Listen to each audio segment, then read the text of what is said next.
October 1944. Across the frozen forests of Europe, German and American soldiers stared each other down through sheets of rain and mud. In one dugout, a group of weary German infantrymen passed around a propaganda leaflet, snickering. It showed American troops lounging beside rolling kitchens, steam curling from silver pots. "Field kitchens at the front?" one scoffed. "They'll never survive real combat." For the Wehrmacht, endurance meant cold meals and colder nights, a badge of toughness. But just beyond their lines, the soft Americans were doing something unthinkable. They were cooking, under fire. The smell carried across the no-man's land: coffee, beans, meat. And what began as mockery would soon turn into disbelief. Then, respect. Because those steaming pots weren't a sign of weakness. They were a quiet weapon, one built on planning, abundance, and a kind of power the Germans had never understood. This is the story of how a bowl of hot stew, served under artillery fire, shattered an army's pride and revealed the secret strength of the American war machine. If stories like this fascinate you, the hidden human side of war that history books often skip, make sure to hit like, subscribe, and tap the bell icon. It really helps this channel keep bringing you powerful true stories from the past that still have something to say about who we are today. Cold wind swept over the Siegfried Line, slicing through fog and mud. Inside a half-collapsed dugout, a group of German soldiers crouched over a flickering lantern, passing around a crumpled leaflet printed in bold American ink. The paper showed smiling GIs beside shiny field kitchens, steam curling from pots like scenes from another world. One soldier barked a laugh, shaking his head. "Field kitchens at the front? Ridiculous. They'll never survive artillery." Their laughter echoed hollow against the damp walls. For years, the Wehrmacht had trained them to prize toughness above all else. Hunger, cold, exhaustion were badges of honor, not problems to be solved. They believed real soldiers didn't need comfort. Hot meals were luxuries, not tools of war. The Americans, they decided, were pampered, spoiled by abundance. Soldiers who needed soup to fight couldn't possibly endure real hardship. As the men traded jokes, rain dripped through cracks in the bunker roof, splattering onto helmets and rifles stacked by the door. The air smelled of damp wool, gun oil, and exhaustion. One young private tore a piece from the leaflet and used it to light his cigarette. The ink curled, burning fast. "Soft," he muttered through smoke. "They'll freeze when the real winter comes." Above them, the front crackled, distant artillery flashes painting the forest in sickly bursts of light. The men hunched lower, pretending not to flinch, pretending they weren't hungry again. Their rations that night were predictable: cold bread, tinned meat, and ersatz coffee brewed from roasted barley. It filled their stomachs just enough to remind them what real hunger felt like. Somewhere beyond the trees, faint engines rumbled. The Americans were moving again. The Germans told themselves it didn't matter. Those kitchens would slow them down, make them easier targets. They didn't realize yet that those rumbling vehicles weren't burdens, but lifelines. That behind every jeep and truck, a logistical system was breathing. Quiet, methodical, unstoppable. Back in the dugout, the corporal folded the leaflet and tucked it into his coat pocket. "I'll keep this," he said with a smirk. "A souvenir from the soft army." Outside, the forest shuddered with rain. Every gust carried the scent of wet pine and distant smoke. None of them noticed another smell creeping in, faint, alien, almost impossible to believe. It was warmth, something rich, meaty, carried faintly through the drizzle. For a moment the men froze, noses twitching. Then someone laughed again, louder this time. "They're cooking? Here?" No one believed it. Maybe the wind played tricks. Maybe it was a fire from a wrecked vehicle. The idea that Americans could be cooking within artillery range felt absurd, but the scent didn't fade. If anything, it grew stronger. Coffee, beans, maybe even onions. The corporal looked toward the darkness and frowned. The laughter stopped. Hunger had a way of silencing pride. Hours passed. Shells fell somewhere distant, shaking loose dirt from the dugout ceiling. Still, the smell lingered, taunting, real, unforgettable. No one spoke of it again that night.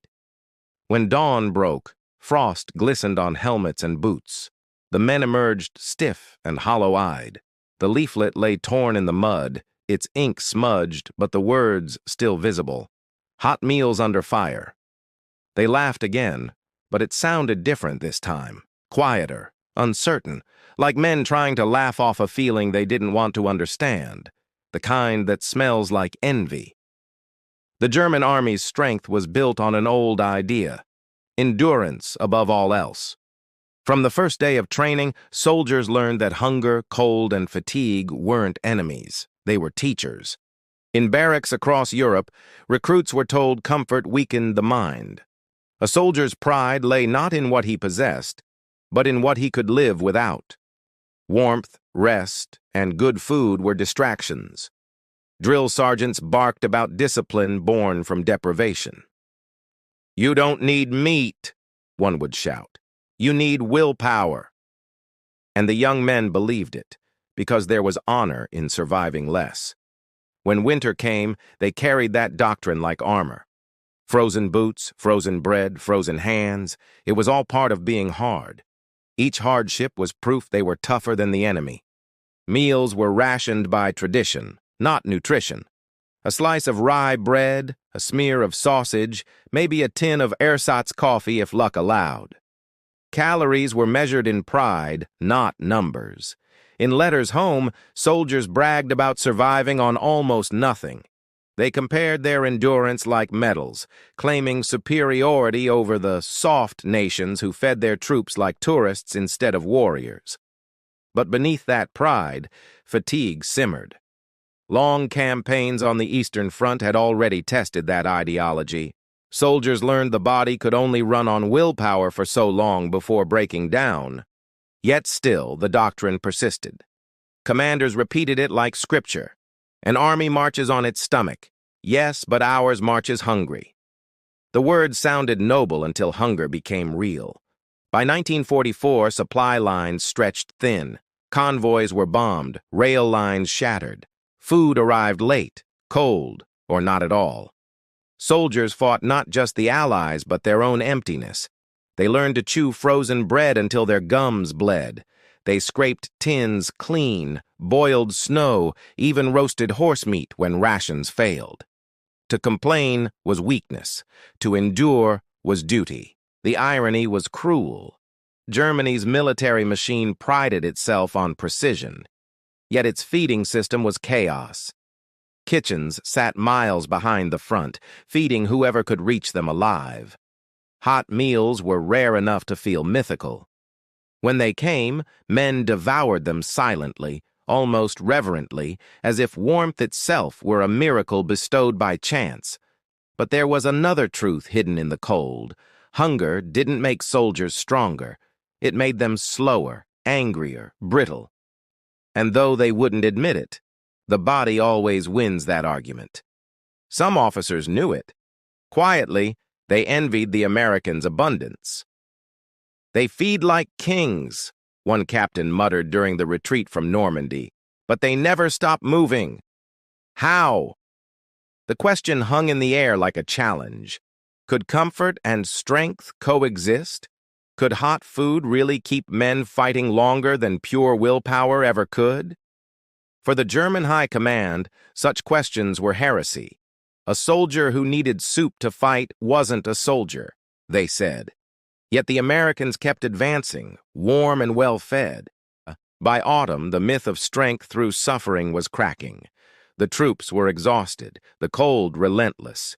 Pride no longer filled stomachs. Faith in hardship began to taste like ashes. And somewhere along the Western line, as the wind carried the smell of American coffee again, a few German soldiers finally began to wonder if toughness had ever really been power at all. While the Germans glorified hunger, the Americans engineered against it. Their philosophy was simple: A fed soldier fights longer, shoots straighter, and thinks clearer. Food wasn't luxury, it was strategy, baked into every battle plan. From the deserts of North Africa to the hedgerows of France, the U.S. Army's Quartermaster Corps moved with mathematical precision. They didn't just deliver ammunition, they delivered breakfast, lunch, and dinner under fire if necessary. In workshops far from the front, American engineers had designed something revolutionary: mobile field kitchens, compact steel trailers with insulated kettles, burners, racks, and folding tables that could serve hundreds in minutes. Each kitchen could be hooked to a jeep or truck, towed through mud, snow, or rubble. Within 10 minutes, the crew could set up, fire up the burners, and start serving steaming food. The idea sounded absurd to traditional militaries. Kitchens on wheels, cooking under artillery, but the Americans believed morale was as vital as bullets, and morale, they knew, started with a hot meal. Inside those trailers, soup boiled beside coffee, beans beside beef stew. Every smell, every hiss of steam was proof of planning, a reminder that logistics was the hidden engine of war. The system worked like arteries. Supply convoys pulsed day and night, feeding divisions spread across continents. Rations, fuel, spices, flour, all labeled, timed, and logged like an orchestra of motion. Each infantry regiment had its own kitchen platoon. Cooks were trained like combat engineers, how to dig in under shell fire, camouflage equipment, and keep fires burning when rain drowned everything else. To them, feeding soldiers was a battlefield mission. They learned to cook behind trees, in shell craters, even beside broken tanks. Food had to reach men wherever they fought, whatever the risk. The American doctrine was rooted in lessons from earlier wars. In 1918, commanders saw how malnutrition shattered morale. This time, they vowed every soldier would eat hot food, no matter how close the front line. Army manuals spoke of calories, vitamins, hydration, all alien concepts to enemies still feeding by instinct. The U.S. military treated nutrition as a science, not a luxury. Every ladle had purpose. Behind the numbers stood people: cooks, drivers, mechanics. They faced their own dangers, ambushes, bombings, freezing nights, but kept working. Their weapon was not the rifle, but the ladle and the flame. Men who ate their meals swore by them. A cup of real coffee, a plate of hot beans. It wasn't just nourishment, it was sanity, a reminder that civilization still existed in the mud. And when new recruits tasted their first hot meal under fire, they understood the unspoken rule. The Army never left you hungry. That promise was as binding as the flag itself. German propaganda mocked the idea endlessly. Posters showed fat GIs spooning stew while tanks rusted. Yet on the ground, it was those same soft soldiers who kept pushing forward through cold and chaos. The Americans had built a machine that didn't just fight, it fed. Every convoy, every kitchen, every steaming kettle was a moving declaration. Comfort wasn't weakness, it was resilience made practical. Officers called it supply discipline. Soldiers called it the best damn smell on earth. And by autumn 1944, that smell, the blend of coffee, onions, and courage, was drifting closer to the German lines. Soon, the men who laughed at the idea of field kitchens would see them with their own eyes. And they would realize those rolling kitchens weren't symbols of softness. They were proof of a different kind of power. Night fell over the soaked forests of the Western Front, a blur of rain, fog, and shattered trees. In the German trenches, silence hung heavy, broken only by distant engines and dripping mud. The men crouched in darkness, their breath misting through cold air. Somewhere beyond the shattered pines they could hear movement, metal clanking softly, muffled voices. Then came something unexpected, a smell. At first it was faint, smoke laced with something richer, almost sweet. One soldier sniffed the air and frowned. "It's fire," he said. But no one was burning wood that night. The scent grew stronger. Fat sizzling, onions browning, the unmistakable bitterness of coffee. Impossible. The corporal squinted through his binoculars, adjusting focus. Through the mist, faint shapes moved beneath canvas screens. "They're cooking," someone whispered. The words hung there, absurd and unreal. The Americans, cooking, here, in range of machine guns and mortars. The men traded looks that hovered between disbelief and hunger. One soldier laughed bitterly. "Let them cook," he muttered. "We'll capture it when they run." But deep down, even he knew it didn't sound convincing. The smell was too strong, too steady. Beyond the line, the Americans worked quickly. Their mobile kitchens, camouflaged with branches and tarp, hissed like small factories. Steam curled upward, catching the dim moonlight. Beneath it, men lined up with metal trays. Shells thudded miles away, and yet the Americans stood calmly, helmets tilted against drizzle, ladling food into cups. Beans, stew, coffee. The smell rolled across the battlefield like a quiet declaration.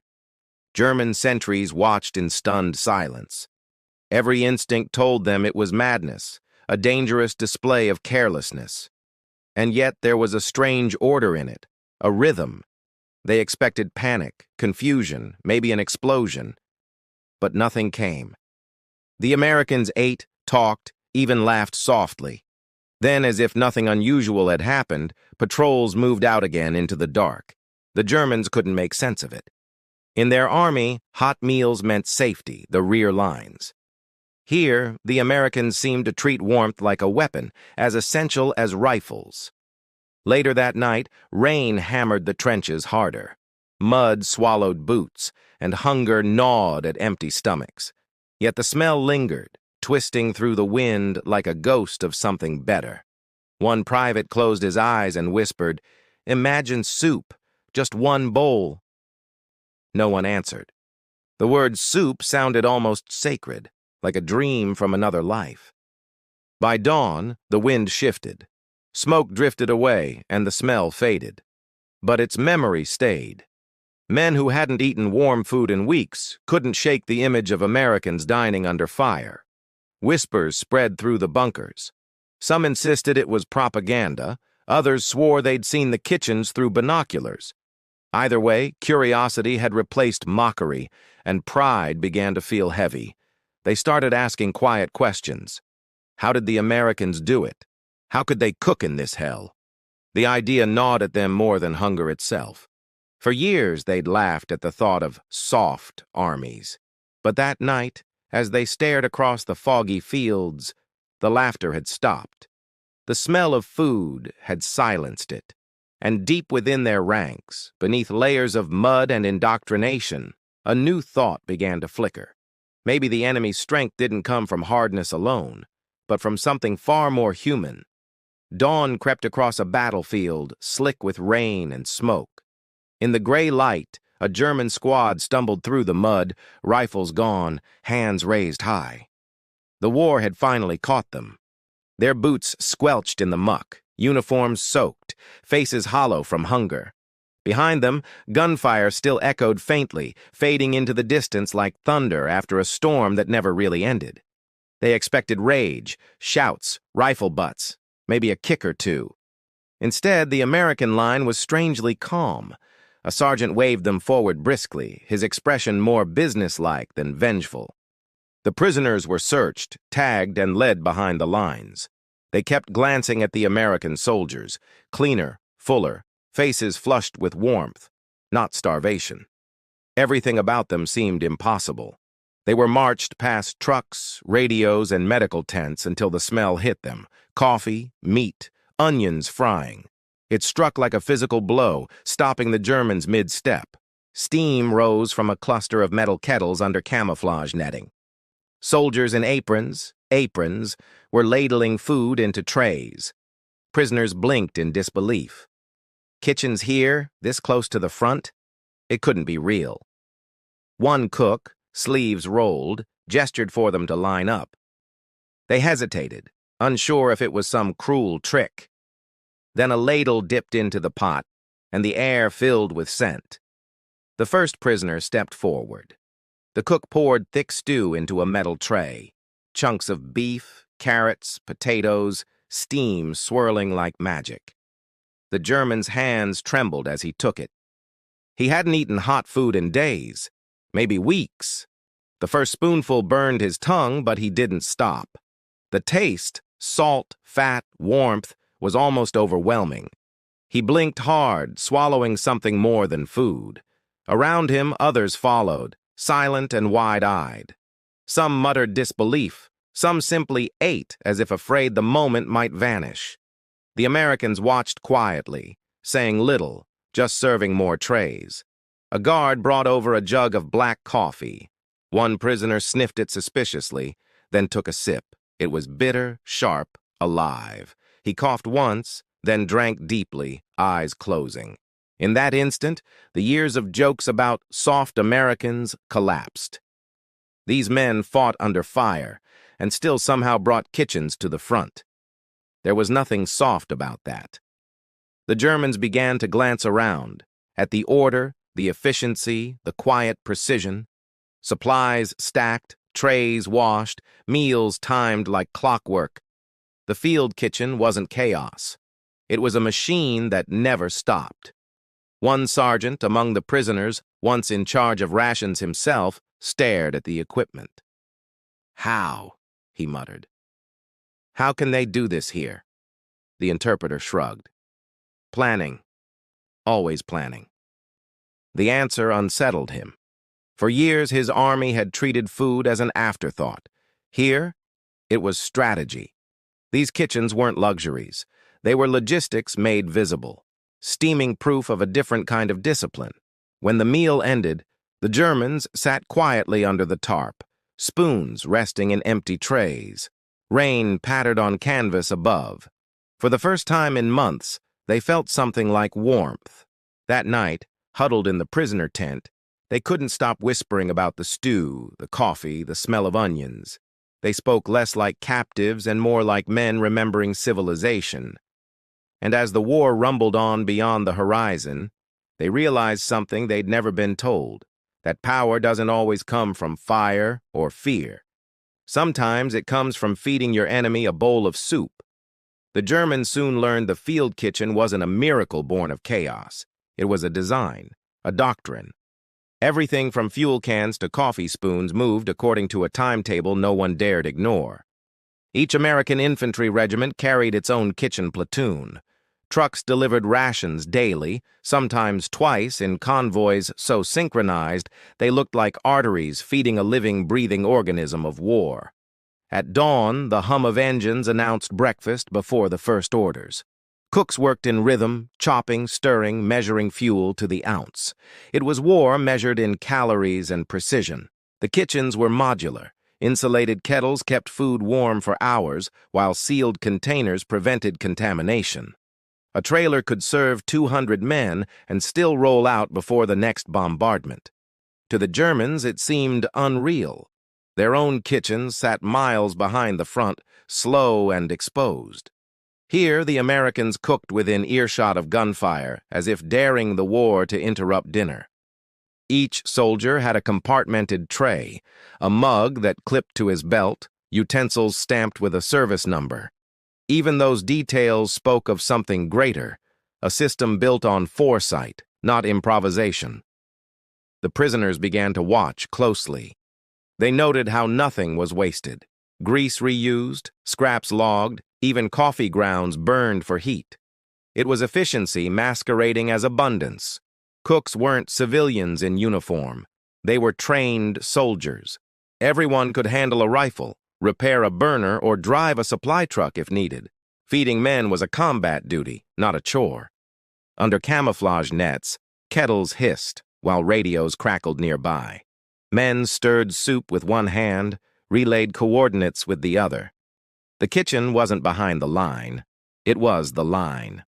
A captured German sergeant once muttered that their own rations depended on luck and weather.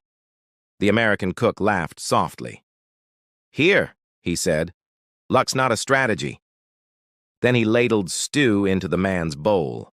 That quiet confidence unsettled the prisoners more than any victory speech. They were seeing not an army of luxury, but one of order, where comfort served discipline instead of replacing it. Fuel, food, and fire moved together like clockwork. When supplies arrived, guards and cooks unloaded in minutes, stacking crates by code numbers. Labels read like coordinates. Ration Type C, 300 men, Day 2. Behind every meal stood factories, rail lines, ships, and endless planning. The Germans began to grasp the scale. This wasn't cooking. It was an industrial symphony, tuned perfectly to the rhythm of battle. A corporal assigned to peel potatoes found each step recorded in a notebook. Quantities, temperatures, serving times, all tracked. "They treat food like ammunition," he whispered. The American next to him nodded. Exactly. That phrase spread among the prisoners, echoing in whispers. Food like ammunition. It sounded strange, yet it explained everything. The Americans didn't feed soldiers out of kindness. They fed them to win. Even as artillery rumbled, the kitchens ran without panic. Orders were followed, burners relit, meals served on schedule. The Germans realized that this calm under fire wasn't luck. It was the result of a system. Over time, awe replaced skepticism. The men who once laughed at rolling kitchens now respected them as much as tanks. They saw that war wasn't just about courage, it was about coordination. By the time night fell and steam curled over the camp once more, the lesson was clear. The stew was only the surface.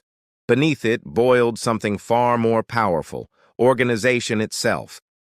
Over the following weeks, the prisoners began working alongside their captors. At first, it was simple labor, peeling potatoes, scrubbing trays, stacking crates. But soon, they were learning the rhythm behind the American kitchens themselves.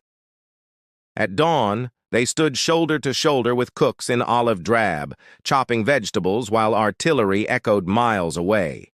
The clang of ladles and the hum of generators replaced the sound of discipline barked by sergeants.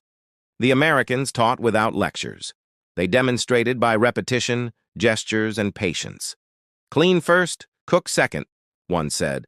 "Hot water, not cold." It was efficiency hidden behind habit, not theory. To the Germans, this was baffling. In their army, kitchen duty was punishment, not profession. Here it was treated as an essential skill, something every man was expected to understand and respect. They learned how each kettle was calibrated to precise temperatures, how water boiled faster with proper shielding, how fuel consumption could be cut in half with correct airflow. Every lesson was practical, proven, and exact. Some prisoners were skeptical at first, still clinging to pride, but hunger and curiosity broke resistance. Within days, they began asking questions, mimicking motions, eager to master the methods that fed an empire. They discovered the recipes were written like military orders, quantities measured to fractions, steps timed by the minute. This wasn't improvisation. It was command through consistency, order born from flame and steam. An older German sergeant, once in charge of field rations on the Eastern Front, stared in silence at a pile of labeled tins. "We never had this," he murmured. "We never thought like this." The cooks shrugged modestly. "Planning wins wars," one replied. "You can't shoot straight if you're starving." The words were plain, but they struck deeper than any propaganda ever could. Gradually, respect replaced resentment. The Germans began treating kitchen tools with the same care they once gave rifles. Clean pans gleamed like polished helmets. Knives were honed sharp as bayonets. They found pride in precision. Serving soup without spilling, measuring flour correctly, timing coffee to the second, all became marks of discipline. It was a new kind of soldiering, one born from sustenance, not suffering. Between shifts, conversations grew warmer. The Americans cracked jokes, shared cigarettes, sometimes humming songs from home. Laughter returned, hesitant at first, then easier, bridging the gap between captor and captive. The Germans began to understand that this system wasn't about indulgence. It was about respect. Feeding men properly wasn't softness. It was recognition of their worth, even amid destruction. Each day blurred into routine. Trucks arrived, kettles steamed, trays clattered. The prisoners worked until the smell of stew filled the air, then lined up to eat the same food they had helped prepare. In those moments, they no longer felt conquered. They felt human. Hunger was no longer humiliation. It was something to be answered, shared, and overcome together. One evening, as snow began to fall outside the camp, a prisoner murmured, "They fight with food." The American beside him grinned. "Damn right we do." And somehow it didn't sound like boasting. The lesson of those kitchens wasn't written in manuals, it was lived ladle by ladle. The Germans had mocked the smell of American stew once. Now they saw it for what it was, discipline made edible. When they lay down that night, the clang of metal pots still echoed in their ears, rhythmic and steady. It wasn't just cooking anymore. It was the sound of civilization, still holding its line.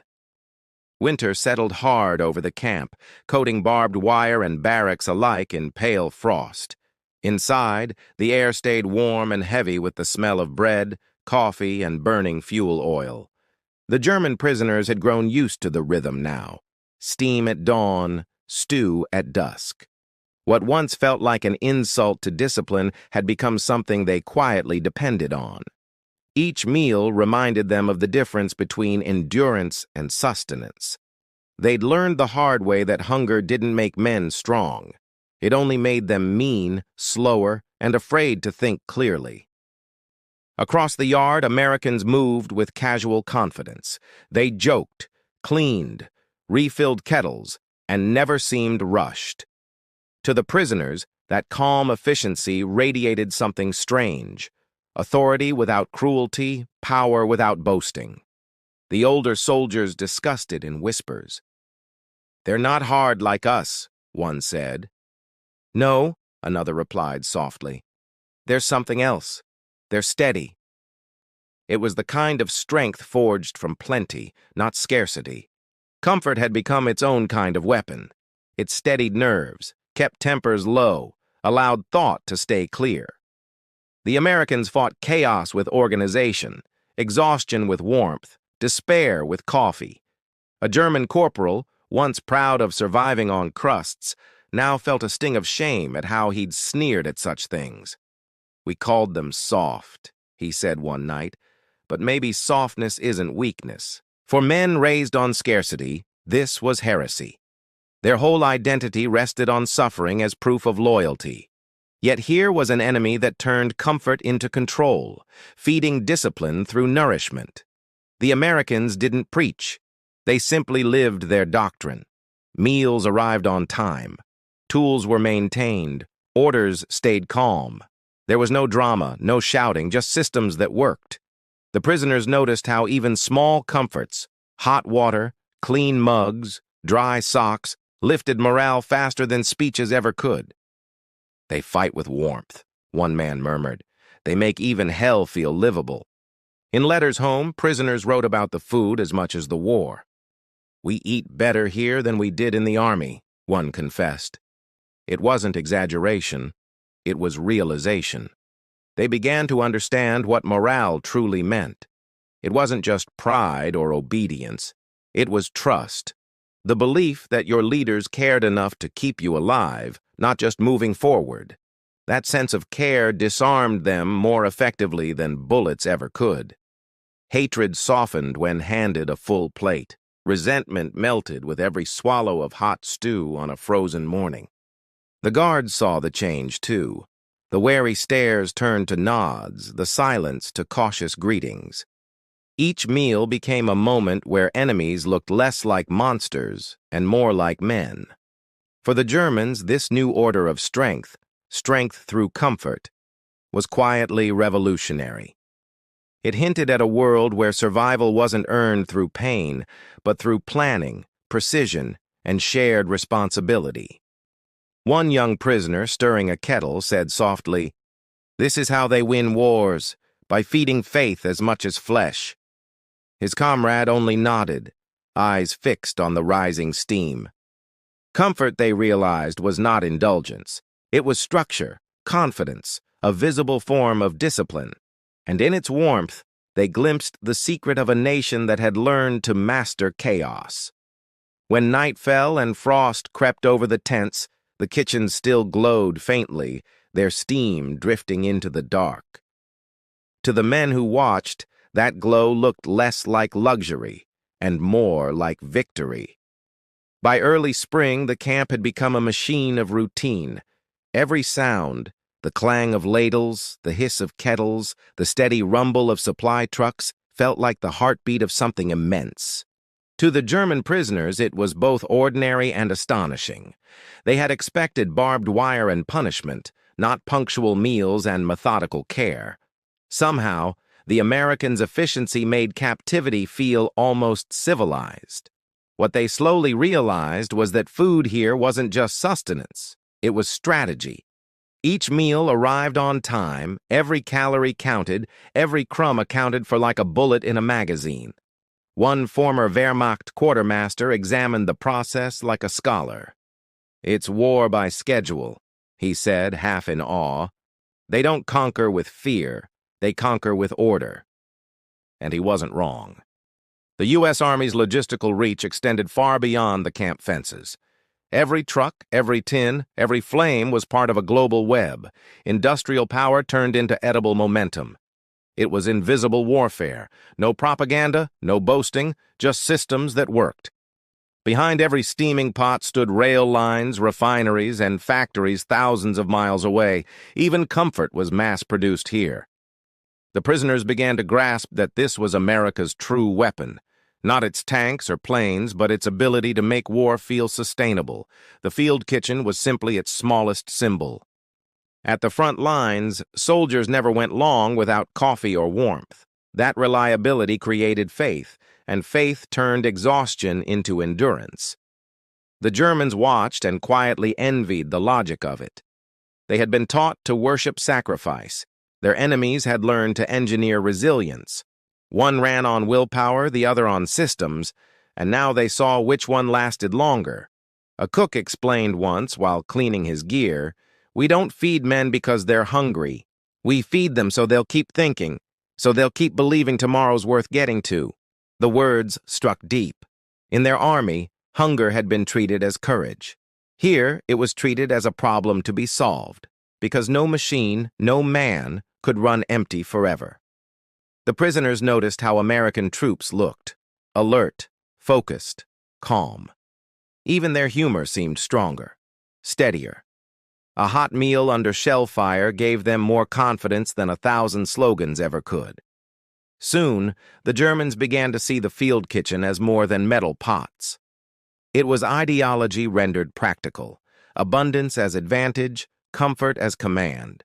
It fought despair one spoonful at a time. When new batches of prisoners arrived, gaunt and sullen, the veterans of the camp watched them react to that first meal. The same disbelief, the same quiet astonishment they had once felt. Afterward, they'd whisper the same phrase the Americans used: "They fight with food." It was half joke, half truth, but everyone knew there was something sacred buried inside those words. Historians would later write about tanks, bombs, and strategies. Few would mention the kitchens. Yet for the men who lived it, the stew and the coffee told the real story of victory. The quiet weapon was not violence or fear. It was the refusal to let chaos dictate life. It was hot soup in the rain, a system stronger than hunger, and a discipline that felt like mercy. And as the war crept toward its end, every ladle of food served to the defeated carried a silent message. This is what real power looks like. It doesn't starve you, it feeds you. By the time spring thawed the last patches of snow, the war was nearly over. The guns were quieter now, replaced by engines rumbling toward home and conversations about what came next. In the prisoner camp, life continued with its familiar rhythm: steam at dawn, stew at dusk, and the quiet hum of work between. For the Germans, captivity had become strangely predictable, almost peaceful. They had long stopped seeing the kitchens as American propaganda. To them, they were proof of something larger, a system that valued stability even for its captives. It was an education none had expected. Letters were allowed again, and men wrote home not about battles, but about meals. "We eat well," one said. "Hot soup every day, real coffee. The enemy feeds us better than our own." Those letters puzzled families in the ruins of Germany. How could the defeated be treated so humanely? How could their sons sound healthier in captivity than they had at the front? Within the camp, the routine became its own quiet classroom. The prisoners watched supply convoys arrive, watched food distributed by schedule, and saw discipline maintained without shouting or punishment. They learned that power didn't need to roar. It could hum like an engine, boil like a kettle, and run on time. Strength wasn't loud, it was consistent, reliable, methodical. The Americans rarely spoke of victory. They worked, cleaned, served, and packed. But their precision was a message in itself. The war might end, but their system would not. Each meal carried a quiet dignity. No triumph, no humiliation, just nourishment. The Germans began to understand that in this balance lay the heart of the American war machine: control without cruelty. Some prisoners asked to stay near the kitchens, volunteering for cleanup or prep work. They said it was for extra rations, but it was also something deeper, the comfort of belonging to order again. For soldiers raised on scarcity, abundance was revelation. It felt like a glimpse of a civilization that had learned to feed itself, even in the worst of times, to plan instead of endure. As April turned to May, the guards grew friendlier. The end felt close, though no one said it aloud. The smoke in the sky was thinner now, the air less bitter. When the announcement finally came, Germany's surrender, the camp fell silent. No cheers, no mourning. Just a long exhale, as though everyone had been holding their breath for months. That night, dinner was the same as always: stew, bread, coffee. But it tasted different. For the first time, the Germans weren't prisoners of war. They were simply men eating together after the storm. The next morning, trucks lined up to begin repatriation. Some prisoners hesitated to leave. They'd grown used to the rhythm, the meals, the strange sense of equality that food had created. One sergeant paused by the field kitchen, watching steam rise one last time. "We laughed at this," he said quietly, "but this fed an army and broke us without hatred." The cook smiled, wiping his hands on his apron. "War ends," he said, "but people still gotta eat." It was a simple truth, heavier than any lecture or command. When the gates opened, the prisoners walked out thinner, wiser, and changed.